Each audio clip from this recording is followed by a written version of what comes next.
Let's be real, our entire world runs on software. I mean, from the apps on your phone to every tool you use at work, it's everywhere.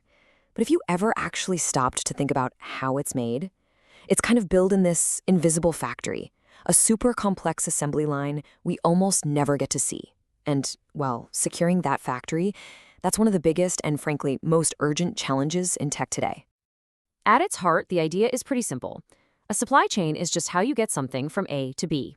We all kind of became accidental experts in this during the pandemic, right?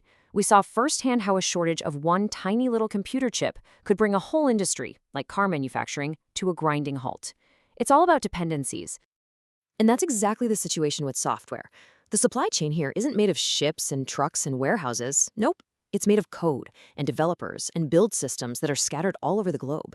It's a completely invisible factory. And believe me, when things go wrong in this factory, the shockwaves are just massive. And I really do mean massive. You know, messing with this invisible factory isn't just some theoretical risk anymore.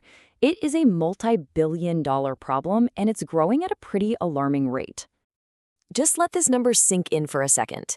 In 2023 alone, software supply chain attacks cost organizations over 45 times billion dollars. And that's not slowing down. Projections show it could blow past $80 billion by 2026. This is a huge and just rapidly expanding financial threat. And the problem is just accelerating. Fast. According to Verizon's 2024 Data Breach Investigations report, these kinds of attacks grew by 68% year over year. That's insane. It's one of the fastest growing attack methods out there because attackers have figured out that hitting just one link in the chain can have this enormous exponential impact downstream. You've probably heard some of these names before, right? Incidents like Log4j, NotPetya, and SolarWinds, they weren't just headlines. These were seismic events that affected thousands upon thousands of organizations. They made the threat from this invisible factory painfully real.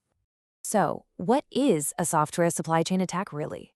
It's not about finding a bug in the final app. No, it's about corrupting the process itself. It's about poisoning the well, messing with the materials, like a third-party library, or the processes, like the build system, to sneak in vulnerabilities that then just flow down to every single person who uses that software. So to figure out how to defend this whole thing, we first need to take a little tour of the factory floor.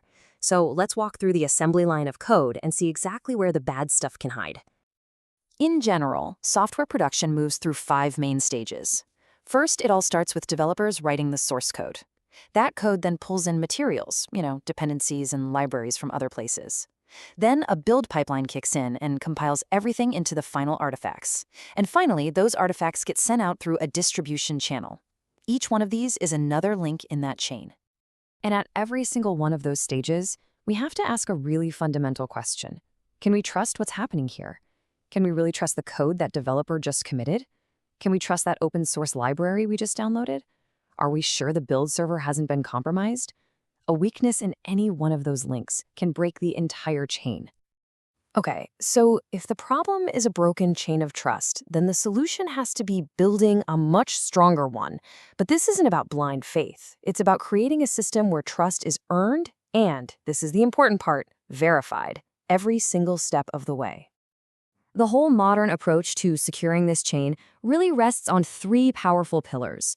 First up is verification. You gotta prove that things are what they say they are. Second, transparency, so you can actually see into every component. And when you put those 2 together, you get real, evidence-based trust. Okay, so a key tool for that transparency is something called the SBOM, or Software Bill of Materials. Honestly, the best way to think of it is just an ingredients list for your software. It tells you every single little piece, every library, every dependency that went into making the final product. No more guessing games. But, an ingredients list can sometimes be noisy. You might see a component has a known vulnerability, but what if your software doesn't even use the part of the code where that vulnerability is? That's where Vex comes in. It's basically a note from the producer that says, hey, yeah, that vulnerability is in a component we use, but it doesn't actually affect our product. It helps you separate the signal from the noise and focus on what really matters. So if an SBOM tells you what's inside, attestations prove how it was made. These are basically signed, verifiable records that prove a certain action happened. Think of it like a digital notary, putting a stamp on a document to confirm that, yep, a security scan was run, or that the code was definitely built on a secure machine. It's the verifiable proof in the pudding. This whole thing represents a fundamental shift in how we think. I mean, the old way was all about blind trust. We just sort of assumed software was safe and hoped the process was secure.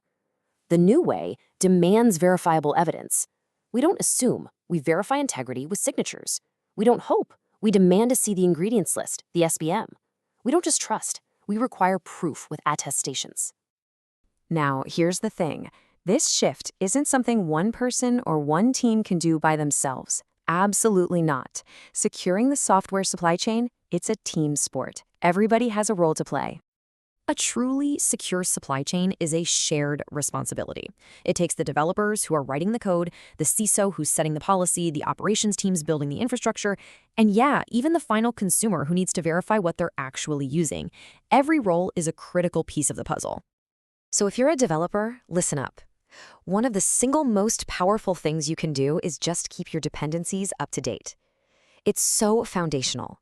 Accepting those automated pull requests, running regular audits, that stuff helps kill known vulnerabilities before they ever have a chance to become a problem. And for those in leadership, like a chief information security officer, your role is about the bigger picture. It's about understanding your organization's unique risks, setting really clear security policies, and then making sure the tools and processes are actually in place to enforce them. And this brings it all the way back to us, you and me, the consumers. Whether you're just one person or a massive company, the responsibility doesn't just end when you click download. This new way of thinking requires us to actually verify what we receive, check the signatures, review the SBOMs, and confirm that the software is exactly what it claims to be. At the end of the day, this isn't just about technology, it's about collaboration.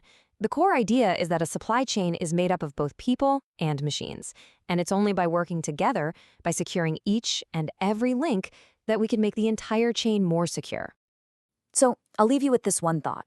After seeing The Invisible Factory, after understanding the multi-billion-dollar risks and the new tools we have for transparency, the most important question you can ask yourself is this: do you really know what's in the software you rely on every single day? Because in today's world, you really can't afford not to.